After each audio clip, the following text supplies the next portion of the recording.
जब लड़की नदी में नहा रही थी तो वह अचानक चौंक गई। जब वह पानी पीने ही वाली थी तभी उसे किसी भयानक मौजूदगी का एहसास हुआ और वह तुरंत वहां से भागने लगी। लड़की के पास सोचने का भी समय नहीं था। वह जानना चाहती थी कि आखिर क्या हो रहा है, लेकिन अचानक पलक झपकते ही इल्यूजनिस्ट परिवार को मार दिया गया। उनका सबसे कीमती खजाना भी तोड़ दिया गया। जिस इल्यूजनिस्ट परिवार ने बचपन से उसका साथ दिया था, उन्हें देखकर बोमेई हैरान और दुखी हो गई। उसने फैसला किया कि इन क्रूर शिकारियों को वह जरूर मार डालेगी। वह शिकारियों के पैरों के निशानों का पीछा करती हुई उनके अड्डे तक पहुंच गई। उस समय शिकारियों को अभी तक पता नहीं चला था कि कोई उनके इलाके में घुस चुका है, लेकिन बोमेई ने वहां एक बहुत ही डरावनी चीज देखी। एक विशाल जहरीले खून को साफ करने के लिए किसी जीव के शरीर पर हजारों हाई प्रेशर पैड लगाए गए थे। उसे इतनी भयानक यातना दी गई कि वह तुरंत मर गया। बोमेई यह सब देखकर तुरंत वहां से भाग गई, लेकिन अगले ही पल उसके सामने एक मॉर्निंग ईगल जैसा डरावना जीव दिखाई दिया। हालांकि बोमेई बहुत डरी हुई थी, लेकिन इससे उसे अपने साथियों का बदला लेने से कोई रोक नहीं सकता था। जंगल में बड़े होने की वजह से बोमेई काफी मजबूत हो चुकी थी। उसने चुपचाप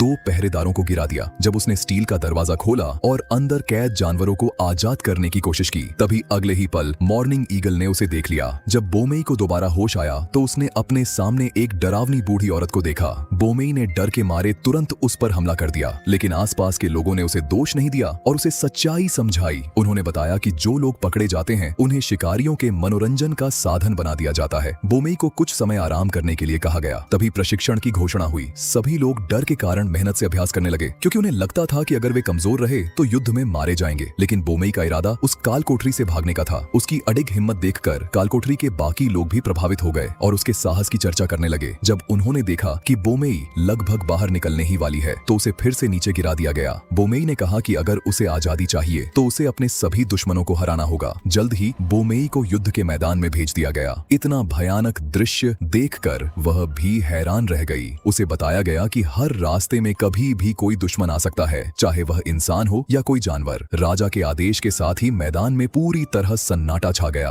बोमेई समझ गई कि यह एक प्रतियोगिता है। उसने अपना ढाल नीचे फेंक दिया, क्योंकि उसे लगा यही सबसे अच्छा फैसला है, लेकिन अगले ही पल उसे गोली मार दी गई। इस तरह उन्होंने बोमेई को चेतावनी दी। इसके बाद दूसरा खेल शुरू हुआ। इस बार बोमेई ने मजबूत कवच पहन रखा था। साफ था कि यह एक खूनी लड़ाई होने वाली है। तभी सांग ब्याओ ने कालकोठरी के सभी गुलामों को बाहर छोड़ दिया। अचानक मैदान जोर से हिलने लगा और एक विशालकाय जीव वहां दिखाई दिया। सबसे हैरानी की बात यह थी कि वह विशाल जीव एक शक्तिशाली हथियार लिए हुए था और उसे नियंत्रित करने वाला उपकरण सांग ब्याओ के हाथ में था। यह असल में एक असली शिकार का खेल था। जब उस जानवर को लोहे की जंजीरों के साथ मैदान में लाया गया तो सभी लोग डर गए, लेकिन उस जानवर ने सिर्फ एक हल्की लात मारकर ही एक इंसान को गिरा दिया। दृश्य बहुत ही डरावना था। चालाक बोमेई ने तुरंत समझ लिया कि क्या करना है। वह बिना सोचे उस जानवर की पीठ पर चढ़ गई। मौका मिलते ही उसने उस उपकरण को फेंक दिया जिससे उस जानवर को नियंत्रित किया जा रहा था। आजादी मिलते ही वह जानवर पूरी तरह होश में आ गया। अगले ही पल वह गुस्से में पूरे मैदान में हमला करने लगा। सांग ब्याओ डर से कांप गया, लेकिन अब वह कुछ नहीं कर सकता था। सालों से दबा हुआ उस जानवर का गुस्सा फूट पड़ा और उसने पूरे युद्ध के मैदान को तहस नहस कर दिया। आखिर में बोमेई ने अपनी बहादुरी और हिम्मत से काल कोठरी में कैद सभी गुलामों को आजाद कर दिया, शिकारियों को हरा दिया और आखिरकार एक खुशहाल जिंदगी जीने लगी।